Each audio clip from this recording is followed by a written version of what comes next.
வேலூர் மாவட்டத்தில் பெய்த கனமழை காரணமாக சாலைகளில் குளம் போல மழைநீர் தேங்கியுள்ளது. கூடுதல் விவரங்களை தர காத்திருக்கிறார் செய்தியாளர் அழகேச பாண்டியன். வேலூர்ல எந்தெந்த பகுதிகளில் இந்த இடங்கள்ல மழைநீரானது தேங்கி இருக்கிறது, இயல்பு வாழ்க்கை எந்த அளவுக்கு பாதிக்கப்பட்டிருக்கு? நிச்சயமாக. அதாவது வேலூர் மாவட்டத்தில் கடந்த சில நாட்களாக இரவு நேரங்களில் பலத்த மழை பெய்து வருகிறது.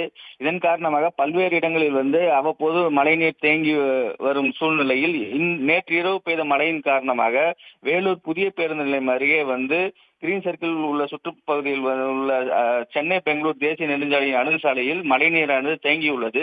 இந்த சாலை வழியாகத்தான் புதிய பேருந்து நிலையம் மற்றும் காட்பாடி ரயில் நிலையத்துக்கு செல்ல வேண்டிய பிரதான சாலை என்பதால் அந்த சாலையில் மழைநீர் செல்ல வழி இல்லாமல் குளம்போல் தேங்கியிருக்கிறது.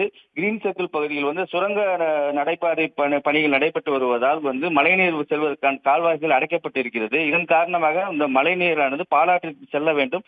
அந்த வழிகள் பூரம் தடைப்பட்டு இருப்பதால் இதனை அந்த நீர் வழித்தடத்தில் உள்ள ஆக்கிரமிப்புகளை அகற்றி தண்ணீர் செல்ல வழியை ஏற்படுத்தி தர வேண்டும் என இப்பகுதி மக்கள் கோரிக்கை வைத்திருக்கிறார்கள். பாண்டியன், தற்போதைய விவரங்களுக்கு நன்றி. உடனுக்குடன் செய்திகளை தெரிந்து கொள்ள சன் நியூஸ் பெல் ஐகானை கிளிக் பண்ணுங்க.